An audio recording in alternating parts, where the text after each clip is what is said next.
Voici donc un petit tuto pour changer une valve.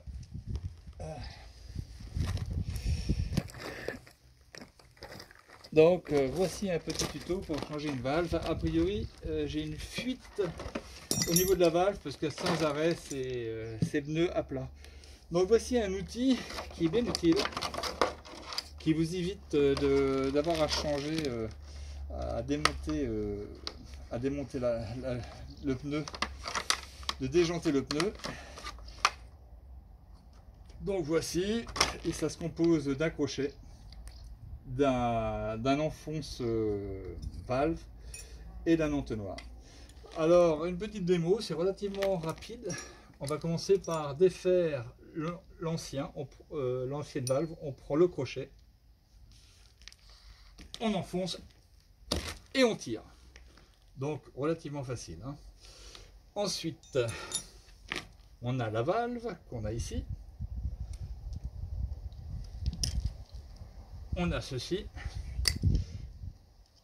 On visse.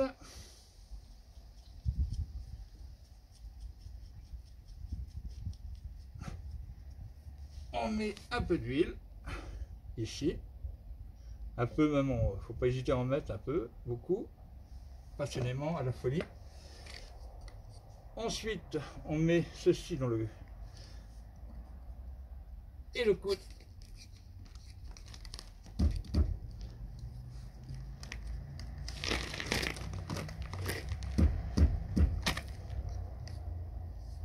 Alors loupé, ça arrive.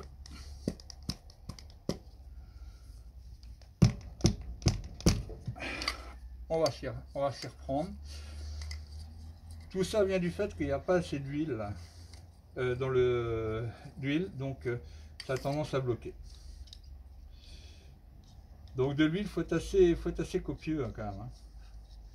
Donc je recommence l'opération, c'est pas très grave. Je mets de l'huile plutôt dans l'entonnoir, suffisamment. J'en remets là. Et on recommence l'opération. Mais j'ai pas assez appuyé, pas possible. Loupé. On n'a jamais dit que c'était facile. C'est marrant, la dernière fois que je l'ai fait du premier coup, comme quoi. Faut être persévérant, tout simplement. On reprend. On va peut-être mieux mettre en face. Je pense que c'est peut-être ça le secret aussi.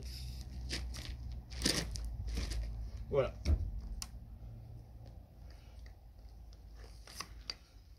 Là, c'est direct. Alors, ce qui peut se passer aussi, c'est ce qui m'était arrivé sur l'autre, c'est que ça aille trop loin et qu'on soit amené justement à retirer un peu la valve pour qu'elle se mette en position. Comme ça. Et voilà. Aussi simple que ça. Bon, bah évidemment, on n'en fait pas tous les jours. Si j'en faisais 10 par jour, ça serait mieux réussi.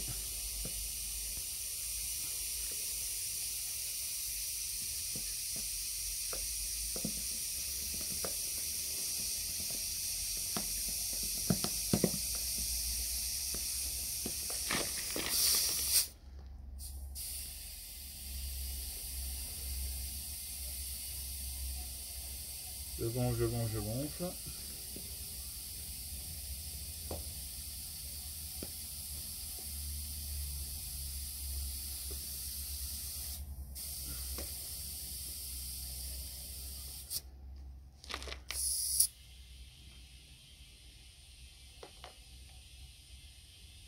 En tout cas, l'opération est beaucoup plus sympathique que d'avoir à déjanter. Là, bon, ça met à peu près 5 minutes. Je n'ai pas coupé la vidéo, je pourrais faire un montage. Je vais la mettre telle quelle, avec ses erreurs, puisque je m'y suis repris à 3 fois pour y arriver. Mais bon, il n'y a rien de dramatique. L'essentiel, c'est d'y arriver. Ça peut être utile d'avoir ça aussi pour se dépanner sur la route, à condition d'avoir un compresseur évidemment.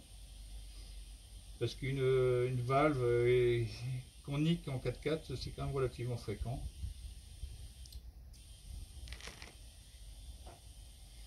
J'ai pas tellement d'air dans mon compresseur moi. Je crois que je l'ai coupé, je suis avec le reste.